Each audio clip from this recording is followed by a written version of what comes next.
යුවතියකට නොහැකි වූවා වසඟයට ගැනීමට මේ සිත් නම් වූ කළු අශ්වයා. මට ඕනේ හැමදේම ඔයත් එක්ක බෙදාගන්න. හරියට ඇඟේ ඉන්න මැක්කෝ වගේ. ඇහි තියෙන දියසෙවල වගේ. පුළුවන්ද මගේම වෙන්න? මං කැමති නෑ. මුද්දක්නේ. ඒකට නම් කැමති. ඒත් බෑ කිව්වනේ. ලැජ්ජාවක් නැද්ද? මගේ ළඟ කොහෙද අනේ ලැජ්ජාව? අයියෝ ඔහොම හිතන්නේ. ප්‍රශ්න මං වාට දුන්නේ අඳුකට. අද හරිම ප්‍රබෝධමත් දවසක්. හරි එහෙනම් මං කියන්නද? එයා බෑ කිව්වා. ඔයා කොහොමද ඒක දැනගත්තේ? කවුරු හරි ඉන්නව මෙතන කියලා කියන. එයාට බඩගිනි වගේ.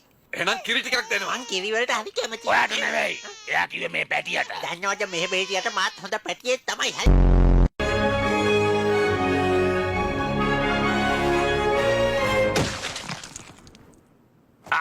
මොඩයා.